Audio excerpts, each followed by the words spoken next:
Jacob, meu irmão, você acredita em Deus? Eu não posso responder o que eu respondi da última vez? Não, você vai responder do jeito que você quiser. Tá. Você acredita em Deus? O pai cuida deles.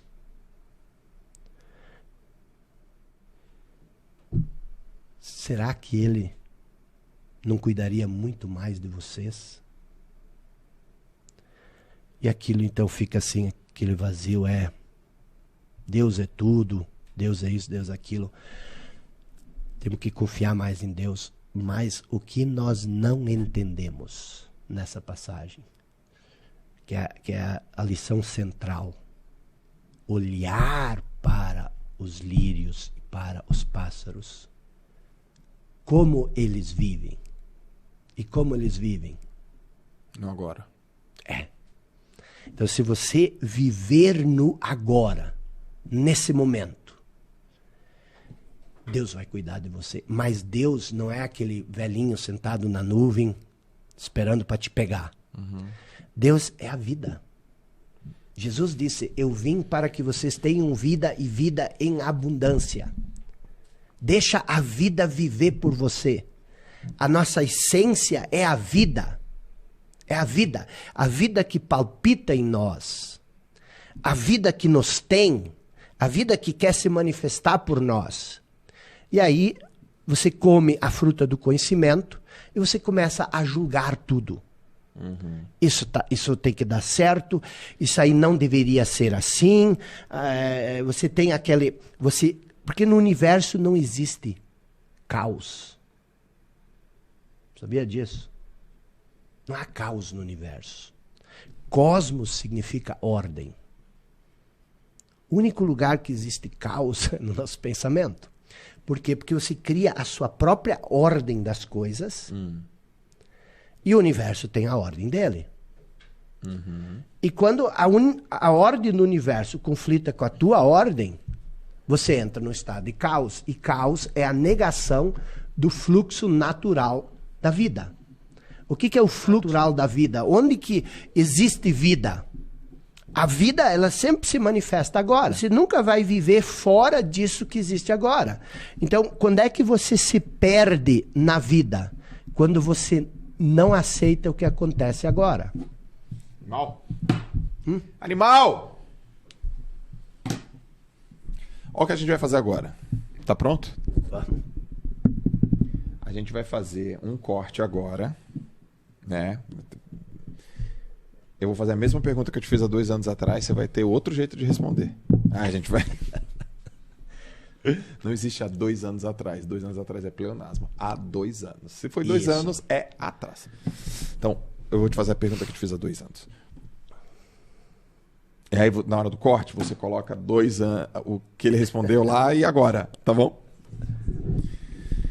Jacob, meu irmão, você acredita em Deus? Eu não posso responder o que eu respondi da última vez? Não, você vai responder do jeito que você quiser. Tá. Você acredita em Deus? Eu parei de acreditar em Deus há muito tempo. Por quê? Porque imagina a prepotência que é você querer acreditar em Deus. Tu coloca ele num nível inferior a você. Eu acredito no Joel. Além de me colocar na condição de poder acreditar ou não, posso acreditar, mas também não posso acreditar no Joel, eu me separo dele.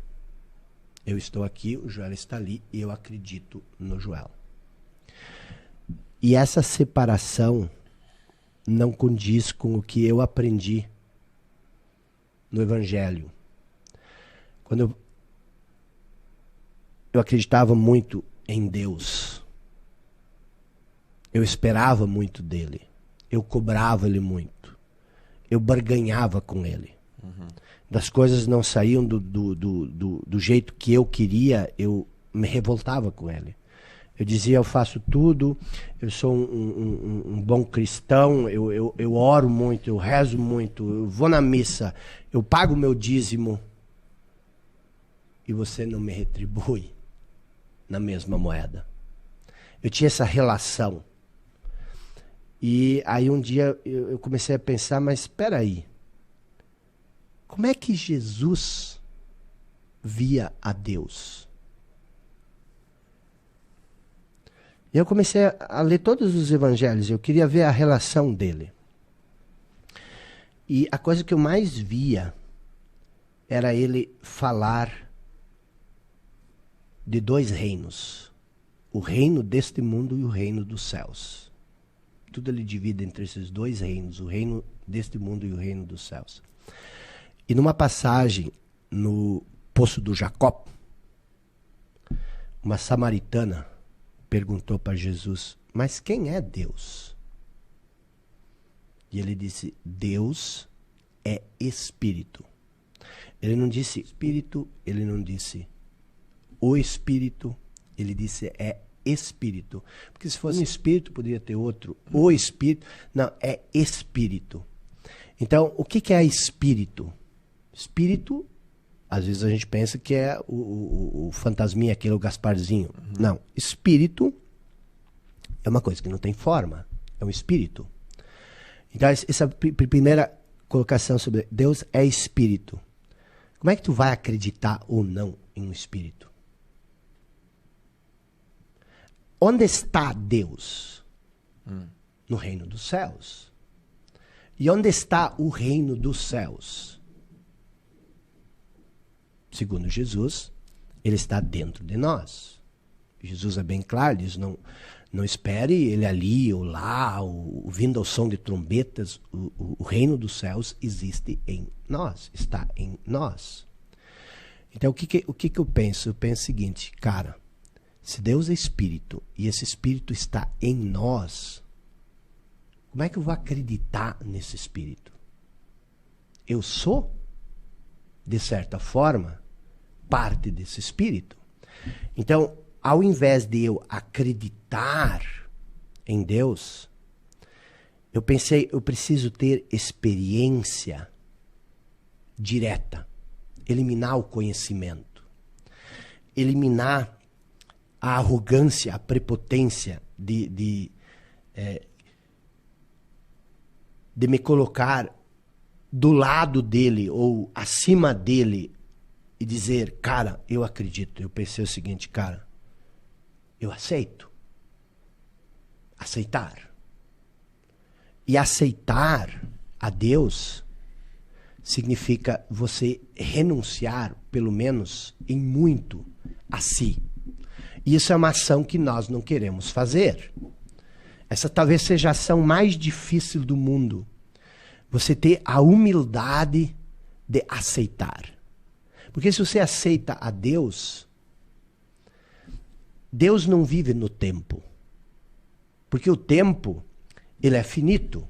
Todo tempo tem um início e um fim. O que é a eternidade, por exemplo? A eternidade não pode ser um tempo sem fim no futuro. Por quê? Porque o futuro não existe. O futuro é uma projeção da nossa mente. Fora da nossa mente não existe futuro. Assim como não existe passado. Você nunca fez nada no passado. Você nunca viveu no passado.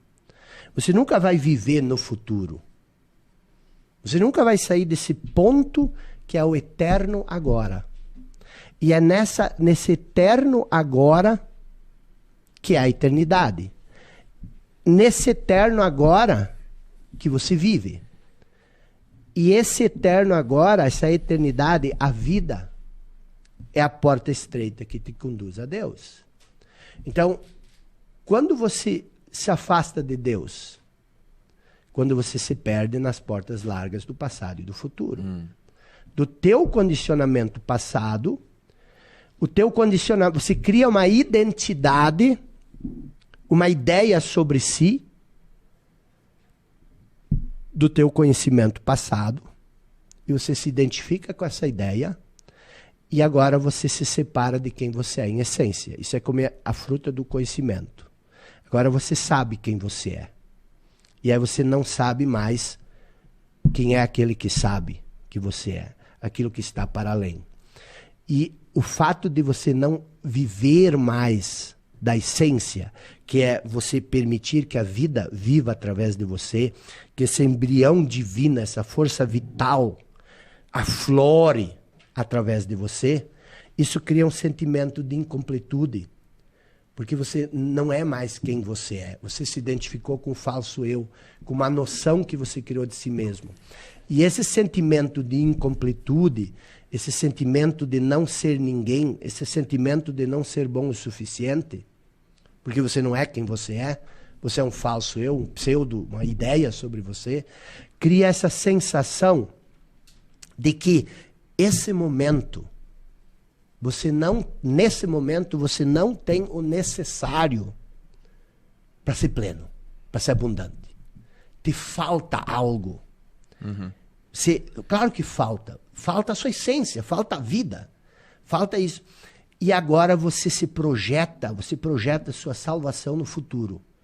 Então você torna o momento presente, que é a única coisa real, que é a única coisa plena, que é a única coisa abundante que existe, que é esse momento. Você transforma ele num inimigo, num obstáculo. Por quê? Porque você quer chegar no lugar onde você vai ter aquilo que você acha que você precisa para ser feliz, que é o futuro, que é uma projeção mental. Então, o que acontece? Você quer criar a plenitude a partir desse sentimento de incompletude, de falta, de escassez. E aí você se afasta de Deus. E aí você também projeta essa ideia, esse conceito sobre Deus. E você também espera que Deus vá te salvar no futuro. Quanto mais você se perde no conhecimento, mais humano você se torna. Então, está muito claro na parábola do filho pródigo. O filho pródigo, ele vivia na casa do pai, em plenitude e abundância. Ele diz, me dá a minha herança, que me compete, que é o poder de criar. E aí ele vai para uma terra distante. E lá ele gasta o seu poder de criar com coisas mundanas. E aí vem uma grande fome. Primeiro ele se afasta, que é a identificação. Aí ele não sabe mais quem ele é. Ele cria um sentimento de inconsciência. E essa inconsciência cria a insatisfação, a grande fome, a necessidade de encontrar plenitude nas coisas impermanentes do mundo. E aí ele acaba caindo no lugar mais degradante que existe no ser humano, que é a inveja. A inveja é você se sentir tão pequeno, tão incapaz, a ponto de você cobiçar a vida do outro. Eu quero que o outro tenha. Não sei mais quem eu sou, o que eu preciso, o que me completa. Mas aí eu olho para o Jacob, eu olho para o Joel e eu digo, nossa, se eu fosse igual a eles, talvez eu seria feliz. E aí, lá o filho pródigo, vendo, ele foi trabalhar na criação de porcos, ele inveja os porcos, que é pior ainda. Aí ele cai em si. Ele também cai em si. O que significa cair em si? Ele lembra da casa do pai. A introspecção. Você só consegue preencher esse sentimento de incompletude, de vazio, quando você cai em si, quando você lembra da casa do pai, quando você lembra da sua origem, de quem você verdadeiramente é. Cara, eu sou uma essência. Eu sou a vida. Eu sou isso. Deixa isso fluir através de mim. E aí o que acontece? Aí vem a inerência, que é aquilo que Sócrates falou. Tudo o que você precisa já está dentro de você.